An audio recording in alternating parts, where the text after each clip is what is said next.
Hey, I've been gone a week. There's way too much to catch up on, but let's do it anyway. Hi, it's Gary Stocker back with another episode of This Week in College Viability, the podcast. This is for June 10th, 2024. Cutbacks and layoffs, lots of them. I'll talk about those in a second. Columbia College in the news again, this time with what we're going to call a final layoff announcement. I don't believe that. Headline, college enrollment up for a second semester in a row, finds new report. I'll tell you why that is misleading. Tuition discounts at private nonprofit colleges reach new highs. That's an annual thing. I guess if you can't sell it, you try and find a way to give it away. Another short notice closure, this one generating lots of news out of Philadelphia. The University of the Arts announced its closure like on May 31st. And turned out the lights, locked the doors on June 7th, last Friday. And hey, you get a chance, send me questions, comments, concerns, even insults to Gary at collegeviability.com. That's Gary at collegeviability.com. Let's do them. Let's do layoffs and cutbacks. Benedictine University in Illinois, up by Chicago. Elisa Fabre, and May 21st. I've been gone a while. 25 positions combined, cut and vacated. They have a $5.5 million deficit. Enrollment was down 13% over the last 5 years. I did a quick calculation. Their revenue to expense ratio in 2022 was 0.8. And for those of you that didn't pay attention to math class, that's for every dollar in expenses, they only generated 80 cents in revenue. That's never going to be a good thing. Viterbo University faces budget deficit. They're going to cut 25 positions. This is from Sam Schultz on May 24th from news8000.com. There's more details, but I'll leave the link, as always, in the show notes. Cal State Monterey Bay, a public college, announces layoffs. The university is currently in $4 million of deficit and cutting operational costs for the past 2 academic years. I did not know that. Looks like 16 layoffs and 86 into a voluntary. That's a big number. 86 into a voluntary separation agreement. 12 million. They have a 12 million structural deficit. They say it's been reduced to 4 million. There's always some funny numbering, funny math going on with those kind of projections from the colleges themselves. And then finally, actually not finally, 2 more ago, Oregon Health and Sciences University will lay off at least 500. And the financial question raises some questions. Now, the story showed, this was in the Oregonian by Mike Rogaway, 44 million in losses. And as I mentioned, 500 in cuts. There's something else. There's something else going on there. Those are big numbers. And I'll follow that in the coming weeks. And then finally, University of Lynchburg in Virginia is cutting back 12 employees and eliminating 25 minors and 5 graduate programs. Page 2. What is a This Week in College Viability podcast without a returning performance? And this week it is Columbia College in Chicago. This is a story from the Columbia Chronicle by Patience Hurston and Sydney Richardson. Again, a little bit ago, May 20th. Here's the interesting part of the story. As the trustees at Columbia College have decided that the adverse circumstances, that's their way of saying financial exigency without actually saying financial exigency, the trustees decided that adverse circumstances will remain in effect until the board votes otherwise, which faculty have argued effectively suspends tenure at Columbia. Well, I don't know that effectively suspends it, but certainly it is, whether intentional or not, certainly part of what we're seeing is the ongoing battle. You can call it a war if you want to, on tenure. This one is just taking place at the battleground called Columbia College in Chicago, Illinois. Goddard College, one of the recent closures, about one per week this year, nonprofit private colleges. Goddard College, their closure announcement came in April via email. That's always touching. Here's a quote from a story that Ben Unglesby wrote in Higher Education Dive. Even by mid-May, remember their announcement came in April, even by mid-May, the college's president, Dan McCoy, hadn't communicated directly with faculty about the shuttering. The faculty noted, this is messed up. to close an institution and not even speak to its community. Hokoi, the president at Goddard College, Hokoi did not respond to multiple requests, this is from HED, for an interview or comment by email, LinkedIn, or phone. Goddard's board chair, Mr. Mark Jones, also did not respond to multiple requests for interviews. Now, this level of college leadership ineptitude, it's not universal, not at all, but it's way too common, especially among colleges that are closing. Now, I got to think there's a connection somewhere, but we're not talking month plus 6 weeks, give or take, of a college's closure announcement, and its leadership in the form of Dan Hokoi and Mark Jones have not, as this story was written, addressed anything about that closure. Let's give that a geesh. Changing the topic a little bit, there's a story from Bloomberg. And the headline reads, colleges ramp up debt sales, DEBT, debt sales in a frenzied race for new students. And the subheading reads, fierce competition drives colleges to renovate campuses. Some borrowings are Hail Mary efforts by colleges, CFO says. And again, this was Amanda Albright and Siri Taylor in Bloomberg on May 22nd. Now, there's nothing wrong with borrowing to grow your business. It, of course, happens all the time. But you'll recall many times when we're talking about college closures, we even have specific topics we've discussed about bonds themselves. When you borrow the money, that means you have to have dollars to pay the interest on the principal.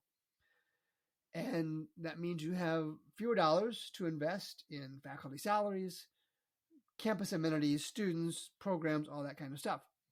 And here's my question, here's my concern. If these colleges are borrowing funds and the market's not particularly nice on interest rates right now, it's kind of, I'll use the term Hail Mary. What happens if just by wanting to spruce up the place, these colleges don't get the students that they want, A, and B, because of the intense pressure they're going to face in the market for tuition discounts, what if they can't get the tuition revenue they need? Because they have to discount tuition so much just to get students in the door. And I've said many times, Iowa Wesleyan, that closed about 15, 16 months ago, same thing. They had gotten 300 more students, give or take, over the last 8 years, but they'd given away so much in tuition discounts, in unfunded institutional grants, call them whatever you want, they had to close their doors. Ugh. They're certainly welcome. These colleges are certainly welcome to try that, but boy, it's risky. Mike Nitzel in Forbes talked about college enrollment up for a second semester in a row. I don't doubt that for 1 second. But the macro is the good trend, but it's not universal. It's the micro trend that is important. What are the actual enrollment numbers for each college? Because it's obvious to me that the high-end colleges, the well-funded colleges, the large public colleges, they're not facing the same level of financial and market challenges as the smaller private nonprofits. And if enrollment is up, I don't see the number here. If the enrollment is up across all colleges 2%, well, that means it's also down 2% in some places to get to that average of 2%. I'm just making up those numbers. So we have to wait till those fall enrollment numbers start to come out. And we won't even see the aggregate for about a year and a half when IPEDS releases their fall 2024 enrollment data in early 2026. Talk about a screwed up system, especially when we note that public companies provide quarterly updates on all sorts of things. Page 3, the dark side of enrollment management.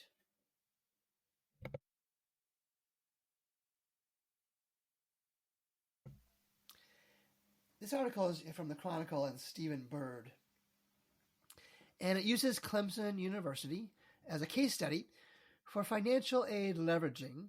That's an inside term, I know, to get the types of students that a college wanted. In the case of Clemson, this was higher performing, non-need based, which means they could have afforded to pay for more of their tuition, students. In effect, Clemson gave out merit aid discounts to smart kids who could have paid more for their college. The story notes that the losers, my words not theirs, the losers at Clemson were students with financial need who might have otherwise qualified. Now, at the end of this story, Stephen Bird writes this piece. He's talking about the Parent Plus loans that can be applied for, in almost all cases granted, for the cost of the education. And Mr. Hurd says policymakers should forbid colleges from packaging plus loans, Parent Plus and others, and require them to use a standardized award letter that clearly lays out how much families will be on the hook for after all grant and scholarship aid is awarded. That has been shared by many, asked for by many. It's not going to happen anytime soon. They also, he goes on, they also need to tighten the plus loan eligibility requirements. Now, what he's talking about here is there are parents who get those plus loans who, in reality, have no capacity or limited capacity to repay them, and they are burdened with a non-dischargeable debt into eternity for all intents and purposes. And he's saying, hey, don't burden families with these loans. Well, okay, great point. But those loans provide a materially significant amount of revenue for colleges. They're going to be hesitant and use their lobbying forces in any way they can to say, hey, if these students need an education, let's let them have it. Don't be limiting our capacity to generate revenue by making Parent Plus loans harder to get.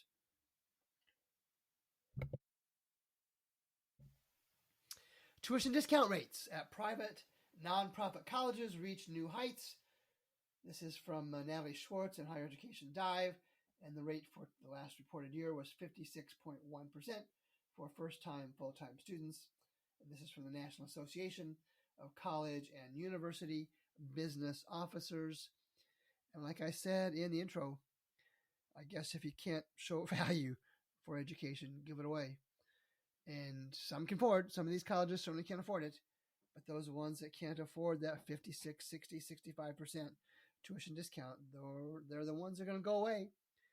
And there are going to be many, many, many more of those left. I didn't put this next story in the cutbacks and layoffs because it was innovative. And the headline reads, Clark's Summit University, this is in Pennsylvania, furloughs all of its workers. This is from WNEP ABC Channel 16 television. Now, this is innovative. The furlough for the employees, and I don't remember the number, is temporary but indefinite. And it goes on to say, the story goes on to say, that leaders will work voluntarily without pay. Great. That's their choice. But here's my question. How will these furloughed faculty and staff pay their bills? And how long until they start looking elsewhere to meet the financial needs of their families?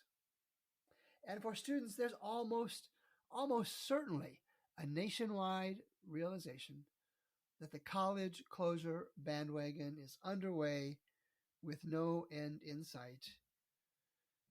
They're going to look elsewhere, at least many of them will. And these colleges that are denying financial and market realities, as I've said many times before, and I will say many times in the future,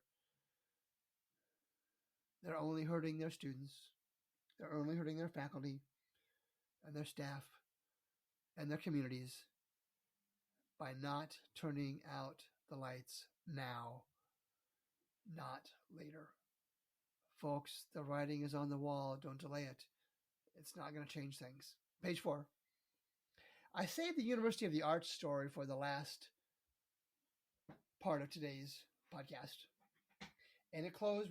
As I said earlier, they made their closure announcement on May 31st, locked the doors last Friday. And the first story I'm going to reference is from Ben Unglesby at HED, Higher Education Dive, on June 6th.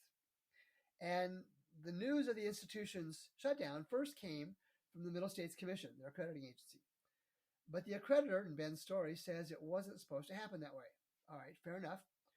So the accrediting agency, the Middle States Commission on Higher Education, wanted to correct the message that the University of the Arts leadership put out.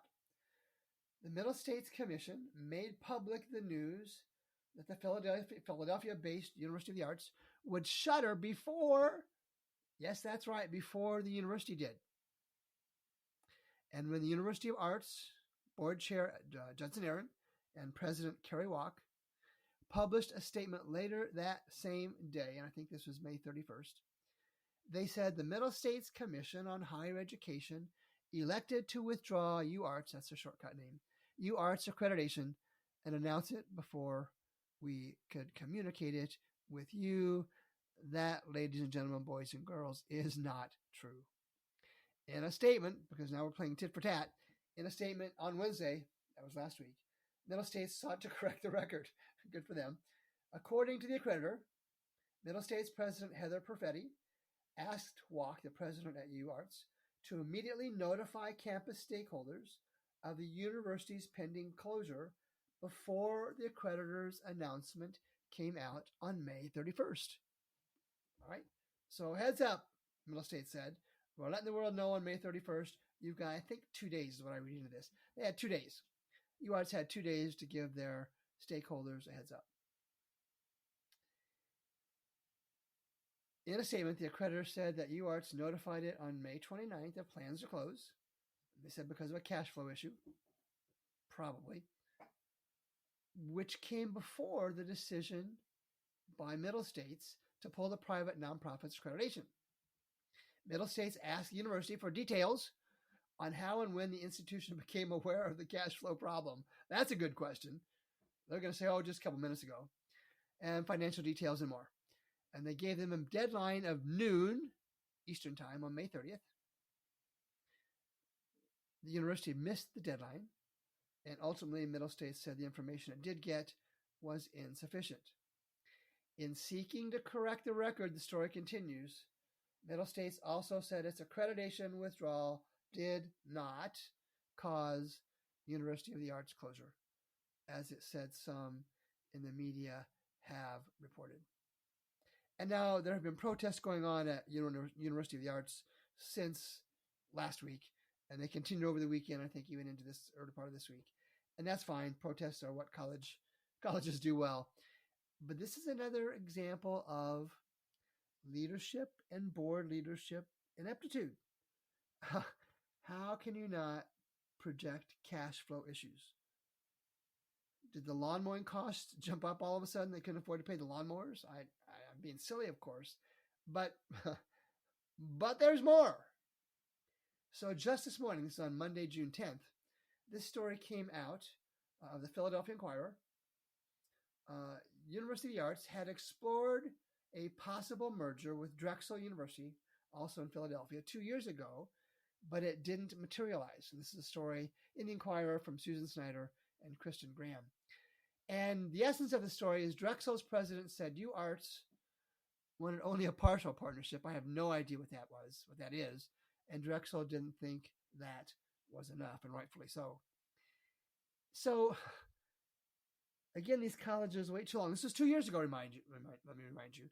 2 years ago, there was an opportunity, and all University Arts wanted to do was stick its toe in the water. Maybe they wanted a story to say, hey, we tried. Drexel wanted to do it right. They wanted a full-fledged merger. And this is yet another prototypical example of a college that knew it was in trouble, but didn't have the courage, the means, the leadership to do the right thing. How many more times will we see this? And let's do the last closure. Pittsburgh Technical College in imminent danger of closing. They've now since closed. And here's just from Philadelphia CBS News report, and this is from students. Again, no notification. Open today, closed tomorrow. The way everything was handled, this is a quote, the way everything was handled, completely unacceptable, said a rising sophomore. I won't share the name. It was just a cowardly act on their behalf, just not communicating with us all, said another student at Pittsburgh Technical College. And certainly, as we wrap up this episode, certainly, college leadership from the president to the board is not universally inept. It's not. Most colleges are run by competent and even visionary leaders. They're still facing the same market pressures. And it makes it for a tough gig, for sure.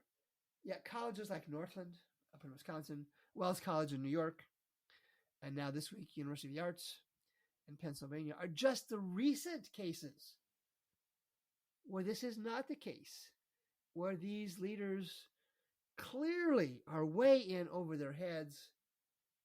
And that's why my College Viability app, the 2024 version for private colleges in particular, is critical for faculty and staff. I have a version for them, but even more so for students and their families. And I'll tell you, I'm getting a lot of orders for the student and family version because students and their families are now recognizing the fact that the colleges they're considering may not survive. And they're looking at my app to be able to compare colleges. The Blue Book, kind of like the Kelly Blue Book for cars, kind of like a reverse FAFSA. It gives parents and families financial information on colleges. And the data is there. We track 8 years of data that colleges themselves reported to the National Center for Education Statistics. And if enrollment is small to start with and decreasing, if the 4-year graduation rates are abysmal, if the endowment is not much more than couch money, these are just some of the many signs that a college is unlikely to survive.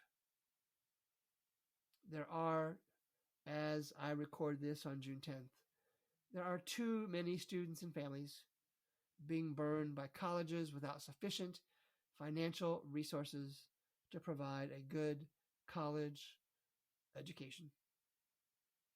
I will continue to do my work to educate all of the stakeholders in higher education about the market adjustments that the industry is in. Things, ladies and gentlemen, boys and girls, will not get better anytime soon. Hey, send me questions. Send me questions, comments, concerns, even insults to Gary at College Viability. That's Gary at College Viability. Until next Monday, this is Gary Stocker from College Viability with This Week in College Viability.